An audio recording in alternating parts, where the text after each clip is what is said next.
Well, this time next week, you'll probably have finished Christmas dinner leftovers, celebrated with your family and friends, and be just about ready to sit down and watch a film.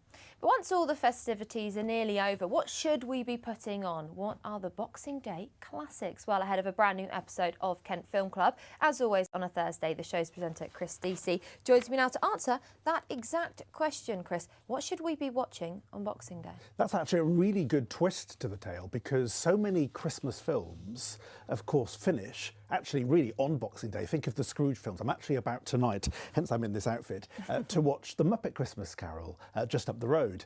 And of course, the Scrooge tale famously ends with the Christmas transformation. But you think, what happens after Boxing Day? Does the Christmas redemption go on, or does it all end, and does he revert to his misanthropic self? And does the journey start all again the following year? So that's a really good question, because does Christmas end? Do we revert to our old selves? Because that's what Christmas films are all about. It's A Wonderful Life, another one. It's about magical transformation. It's about change and transformation.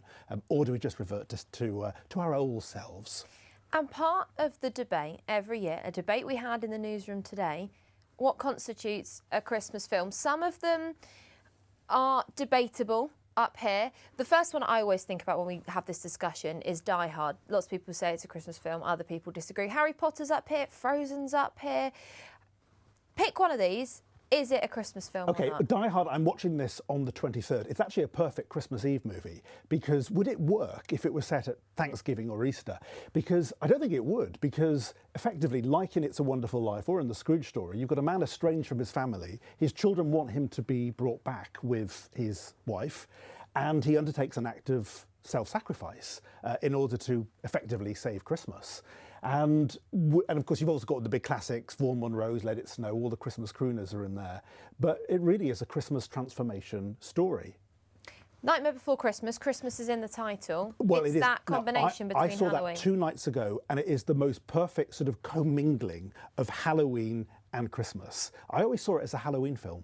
In that funny way. It's where it's and same with the Batman Returns, which I saw on there. It's turning on its head. We've got Eyes Wide Shut up on the board there. Yeah, and I'm seeing that after Christmas. Again, that is very much set. It's against the very sort of macabre backdrop, a gothic backdrop really to the Christmas story. Frozen, what about Frozen? Well, yeah, I mean, obviously, superficially, it's about snow, but again, it's about change and transformation and miracles. Harry Potter? Well, of course, some of the, yeah, exactly, yeah. And of course, it's also like Wizard of Oz, films that come out at Christmas time, or we associate with Christmas, even though they're not actually Christmas films. It's because that's when we first watched them. And I was thinking earlier, it's reminiscent of the way we see Christmas songs, repeated every year, sort of reaching the charts. But you never really see a new song get that far. It's always the classics. It's always the ones we listen to year on year. Is that the same way for films, or can we come up with new Christmas films, or are they just a bit too cheesy, some of them? Actually, that's a good question, because I think of Lad Baby, which had all those number ones, and they were just versions, parodic versions, like I Love Sausage Rolls.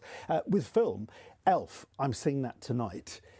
And in a way, of course, it's building on the nostalgia for Christmases past. It's not that new now, it's 21 years old, but it builds on the same tropes that we can trace back to Charles Dickens. So really, is there anything new under the sun?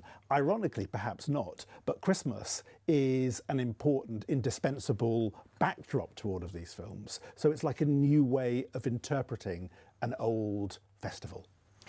And Chris, what have you been watching? I know you've got a whole long list of films that you're watching. You mentioned something you're seeing tonight as well, but is it a marathon from now until Boxing Day? I'm afraid it started at the beginning of December. I thought you were going to say August.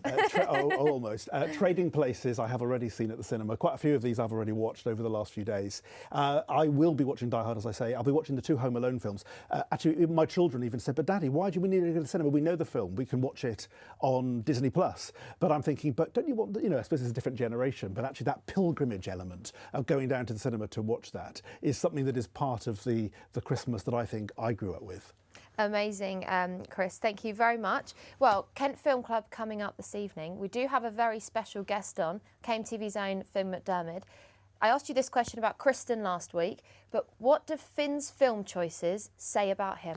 Well, I'll focus on one of them because it fits our conversation so far. He says skirting that question. But actually, he's chosen Planes, Trains and Automobiles, which is a Thanksgiving film, but there's a turkey in it. And actually, it follows many of the same kind of tropes that you would get from a Christmas movie. So I think, in case Finn is anywhere near the studio here, I think that's a more redeemable answer than poor Kristen last week, who had the whole, what does this say about the darker recesses of her mind? It was all horror straight through. He's not as evil and scary as Kristen as we once thought. And that's your quotation, Abby, not mine.